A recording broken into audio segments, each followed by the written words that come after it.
Should Kyle Weatherman be the favorite to replace Josh Berry at JR Motorsports next year? The short answer is yes. So back on January 31st, I posted a video discussing why Stewart-Haas Racing should consider signing Josh Berry to replace Kevin Harvick next year, and this past week that became a reality. Which means if you ignore all the other things that I've gotten wrong, I'm actually pretty good at this. Just ignore the fact that I said that Brad Keselowski would have a good year last year, Legacy Motor Club was the team to watch this year, Eric Jones would find victory lane at least twice this year, although he still could turn it around in the second half, and all my other bad calls and just focus on my wins like this one. If you do, then clearly I have magic powers, and I'm planning on extending those magic powers to say that Kyle Weatherman should get the seat at JRM next year. Prior to the start of this season, Bob Pockrass released his list of top 20 NASCAR prospects, and Kyle Weatherman found himself in the list of honorable mentions. I honestly thought that he probably deserved to be included in the top 20 after some of the performances that he turned in the Xfinity Series last year. Scoring a pair of top 10 finishes driving for DGM Racing and JR Motorsports. Frankly, his age may have played a role, as at 25 years old, he's quite a bit older than most of the drivers who made up the top 20.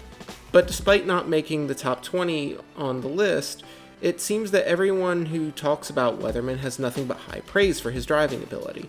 Last year, Dale Earnhardt Jr. said that he wishes he could put Weatherman in a JR Motorsports ride, and now there's an open ride for the team going into next season. Obviously, funding will play a role in determining who gets that ride, and there will likely be drivers with more funding lining up for the seat, but Jr. was able to get Josh Berry a ride with the team, albeit after years of dominating in late model stock for JRM. Dale Jr. isn't the only person in the ownership business who thinks highly of Weatherman, as Weatherman has found himself being a very sought-after driver for some lower-funded teams, such as JR Motorsports and FRS Racing.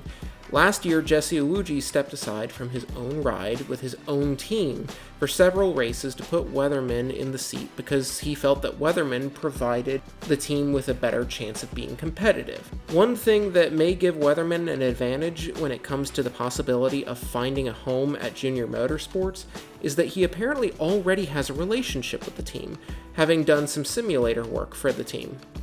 He also landed a role as the primary sim driver for Hendrick Motorsports this year, and has earned praise from HMS's competition director Kevin Meandering. It's important to never think of a role as a sim driver as insignificant. Look no further than Ryan Preece and HMS's own Alex Bowman to disprove that idea. While Weatherman hasn't had the funding that some other young drivers have had, and the opportunities that come with that funding, he has made the most of every opportunity he's had. At the age of 15, he ran 5 ARCA Series races with his family-owned team, and scored 4 top 5 finishes in those 5 races. He may only have 1 win in the ARCA Series, but in 50 starts between 2013 and 2017, he did have 25 top 5s, 5 poles, and an average finish of 8.6. He may only have 3 top 10 finishes in 93 Xfinity Series starts, but when you look at the list of teams that he's raced for, those 3 top 10s are actually pretty impressive when you consider the level of equipment he's been in. This week, he was given an opportunity to drive the 4 car in the Xfinity Series for JD Motorsports, and it seems like that could turn into more opportunities to race for the 4 team throughout the rest of this year. And if he can score a couple of top 10s, then I think it would be a serious statement that shows he is deserving of bigger opportunities in the future. So yes, I believe that Kyle Weatherman deserves a top-tier Xfinity Series ride, and that if given one, he won't let the opportunity go to waste.